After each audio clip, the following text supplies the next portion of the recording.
ఆడపిల్లే ఆశపడ్డాను, బంగారు తల్లి పెళ్లి కూతురాయనే,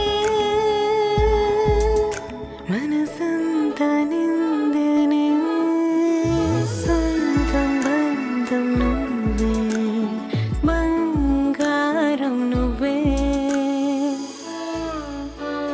CMR Jewelry for your golden moments.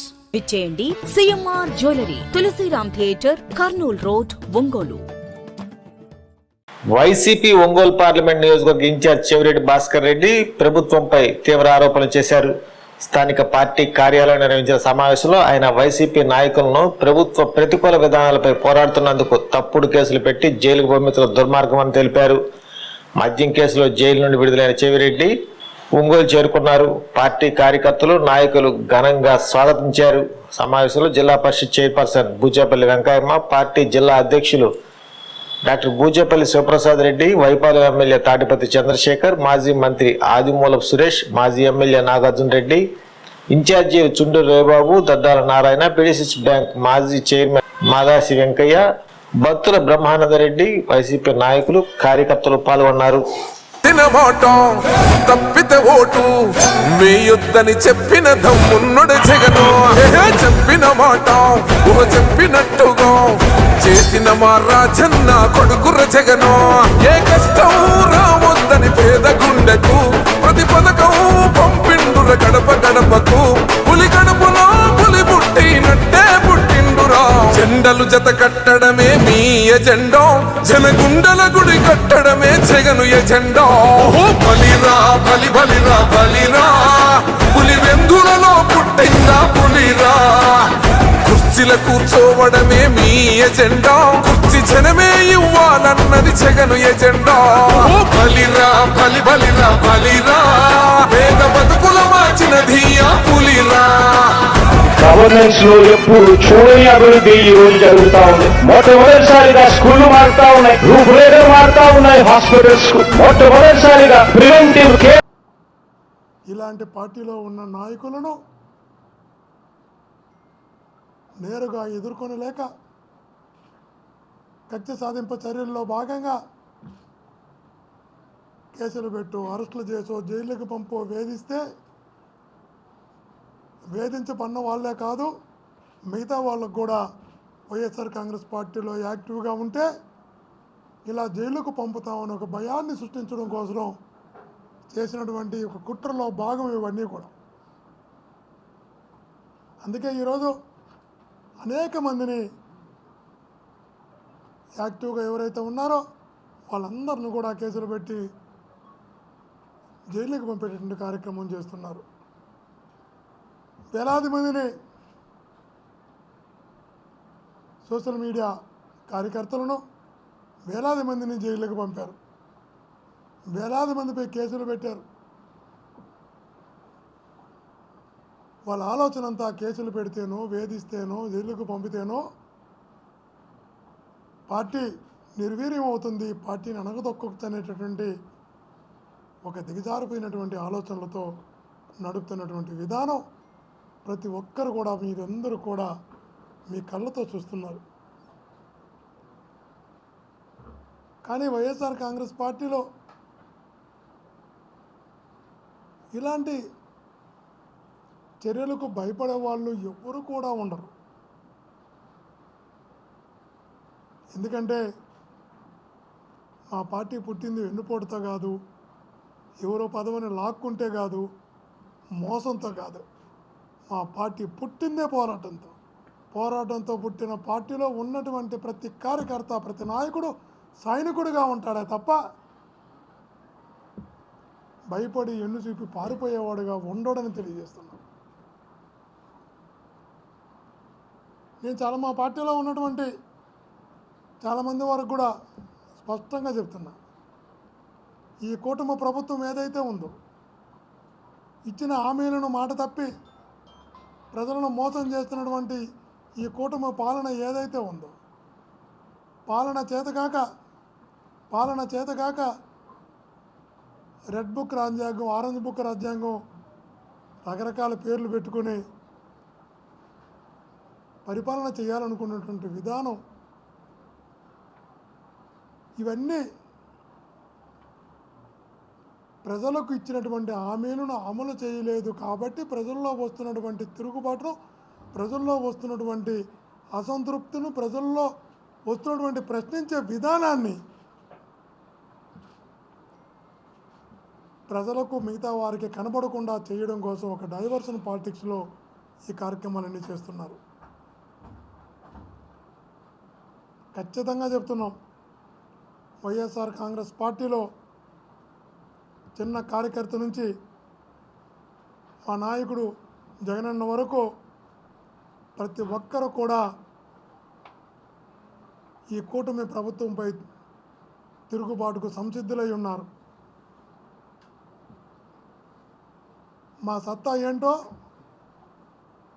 ప్రజల్లో ఉన్నటువంటి మా పార్టీపై అభిమానం ఏందో మొన్న జరిగిన ఎన్నికలలో ప్రజలు నమ్మి మోసపోయి బాధపడుతూ భవిష్యత్తులో జగనన్న నాయకత్వం వస్తే తప్ప ఈ రాష్ట్రానికి, ఈ ప్రజలకు రక్షణ లేదు అనేటువంటి ఆలోచనతో ఉన్న ప్రజలు రాబో రోజుల్లో ఈ ప్రభుత్వంపై తిరుగుబాటుకు సంసిద్ధులుగానున్నారు. దాని ఫలితం రేపు రాబోయే స్థానిక సంస్థల ఎన్నికలలో ప్రజలు చూపించనున్నారు. ఒక్కటే చెప్తున్నాం, మా కార్యకర్తలందరికీ చెప్తున్నాం, మా ఒంగోలు పార్లమెంటు నియోజకవర్గంలోని ప్రతి మండలం, ప్రతి పంచాయతీ, ప్రతి గ్రామంలో ఉన్నటువంటి ప్రతి కార్యకర్తకి చెప్తున్నాం, ప్రతి నాయకుడి దృష్టికి తెస్తున్నాం.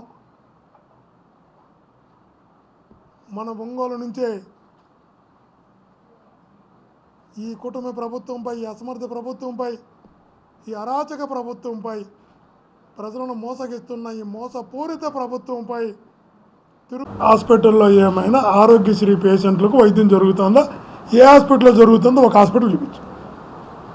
మా ప్రభుత్వంలో చిన్న జబ్బు నుంచి పెద్ద జబ్బు వరకు ఏ జబ్బు వచ్చినా ఒక పేదవాడికి ధైర్యం ఉన్నది. నాకు మా నాయకుడు వైఎస్ రాజశేఖర్ గారు పెట్టినటువంటి మా పథకం మా ప్రీతమ నాయకుడు జగన్మోహన్ రెడ్డి గారు కొనసాగిస్తున్నారు. నా ఆరోగ్యంతో ఇంటికి వస్తారని నమ్మకం కుటుంబానికి ఉండేది. ఏ హాస్పిటల్లో ఉందో చూపించు. ఫీజు రియంబర్స్మెంట్ ఏ కాలేజీకి ఫీజు రియంబర్స్మెంట్ ఇచ్చారో చూపించు. విద్యార్థులకు ఇస్తున్నటువంటి నిరుద్యోగులకు ఇస్తే నిరుద్యోగ భూతి ఎక్కడుందో చూపించు. మీరు ఇచ్చిన హామీ మేము చెప్పింది కాదు. 50 సంవత్సరాలు దాటిన ప్రతి బీసీకి పింఛన్ ఇస్తూ ఉన్నారు. 50 సంవత్సరాలు దాటిన ఏ బీసీకి పింఛన్ ఇస్తున్నారు మీరే చెప్పండి. పలానా బీసీకి ఇచ్చారని చూపించండి. లేదు కదా, నేను చెప్పింది తప్పండి, ఎవరో చెప్పండి. మేము లేదు, నిరుద్యోగ భృతి ఇచ్చేసినాం, 50 సంవత్సరాలు దాటిన బీసీలకి ఇచ్చేసినాం, ఆరోగ్యశ్రీ ఆసుపత్రికి డబ్బులు కట్టేసినాం, పిల్లలకు ఇచ్చేసినాం, ఈ రాష్ట్రంలో ప్రతి మహిళకు చెప్తాం. ఒక ఎమ్మెల్యే పేరు అయితే చెప్తాం. తెలుగుదేశం పార్టీ వాళ్ళు, జనసేన వాళ్ళు అదే పని మీద ఉన్నారు కదా. వాళ్ళు వేరే పని మీద ఎక్కడ కనబడుతున్నారు?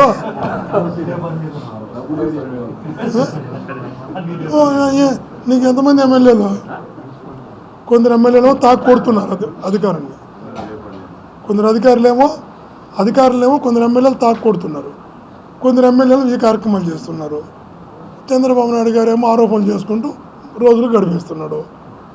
ఎవరు ప్రజల గురించి ఆలోచించే పనిలే, ఎవరు పనుల్లో బిజీగా ఉంటారు.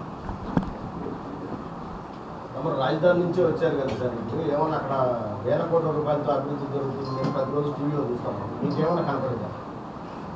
నేను ఇప్పుడే సింగపూర్ ఎయిర్పోర్ట్లో దిగి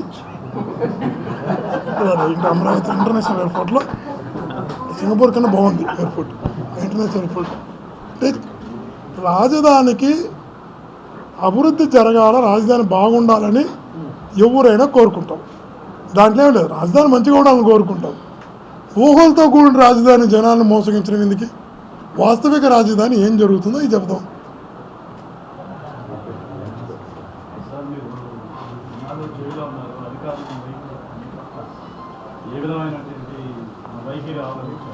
అన్నీ విధారు. నేను చంద్రబాబు ముఖ్యమంత్రి అయినప్పుడు అంతా నేను పాత పేషెంట్లు అంటుంది. చంద్రబాబు ముఖ్యమంత్రి అయితే నేను జైలుకి పోతానని నాకు అర్థమైంది.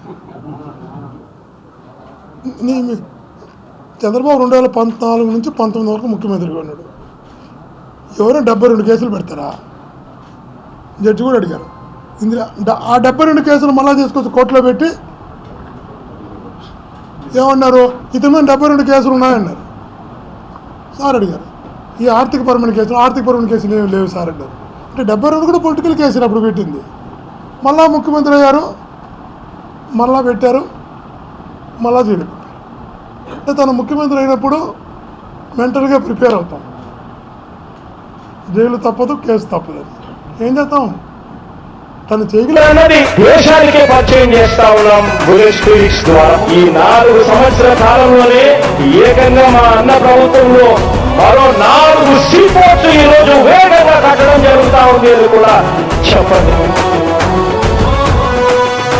భయమెరుగని ఆ పేరుకు హడలు, అసలంచబోడు ఎవడికి మెడలు.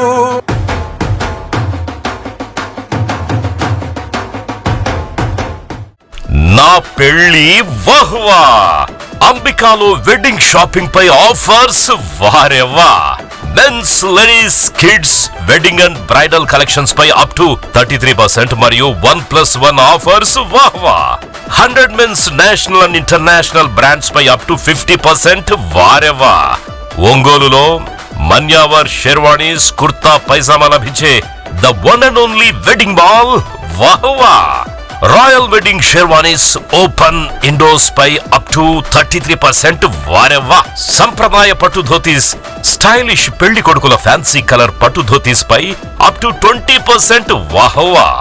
సంగీత్ ఫంక్షన్స్, రాక్ స్టార్ పెళ్లి కొడుకుల జోధ్పూరి కలెక్షన్స్ పై అప్ టు 51% వారెవ్వా. Indian icon Modi sets, trendy blazers పై అప్ టు 51% వాహ్వా. Ram Raj minister white wedding collections పై 10% వారెవ్వా. గ్రాండ్ రిసెప్షన్ లో rich party wear works suits పై అప్ టు 33% వాహ్వా. Ambika tailoring and customisation, trendy couple matching, wedding group dressing, new generation father and son, mother and daughter అనుభవం కలిగిన టైలర్లచే perfect stitching చేయించి ఇవ్వబడును వారెవ్వా. నా పెళ్లి వాహ్వా. అంబికాలో వెడ్డింగ్ షాపింగ్ పై ఆఫర్స్ వారెవ్వా. Ambika fashion mall, Kurnool road, trunk road, Ongole.